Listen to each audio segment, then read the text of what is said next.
நேரத்தில் வன்னி என்ற ஒரு சிறிய கிராமத்தில் அருண் என்ற நல்ல மனசுடைய சிறுவன் இருந்தான். கிராமத்தின் நடுவில் ஒரு பழைய மரம். ஆனால் அந்த மரத்துக்கு ஒரு சிறப்பு இருந்தது.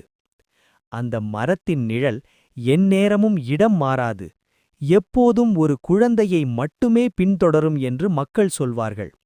ஒரு நாள் அருண் அந்த மரத்தடியில் விளையாடிக் கொண்டிருந்தான். அப்போது அவன் கவனித்தது, மறைந்த சூரிய ஒளியிலும் மரநிழல் அவனை மட்டும் பின்தொடர்வது. அவன் பயப்படாமல் மரத்திடம் மெதுவாக கேட்கத் தொடங்கினான். "நீ ஏன் என்னை மட்டும் பின்தொடர்கிறாய்?" காற்று சத்தம் போல் ஒரு மென்மையான குரல் கேட்டது. "அருண், இந்த கிராமத்தில் எல்லோருக்கும் உதவுகிற ஒரே மனசு உன்னுடையது. நான் ஒரு சாதாரண மரம் இல்லை. ஒருமுறை இந்த கிராமத்தை காப்பாற்றிய ஒரு வீரனின் ஆவி இதில் உறங்குகிறது. உண்மையான நன்மையைக் கொண்ட குழந்தையை பார்த்தால்தான் என் நிழல் அன்புடன் சேர்ந்து நடக்கும்."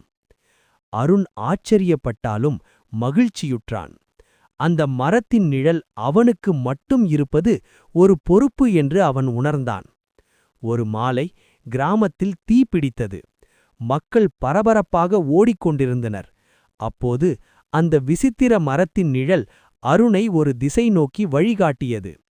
அவன் அதை பின்தொடர்ந்தான். அங்கே ஒரு சிறிய குழந்தை புகையால் மயங்கி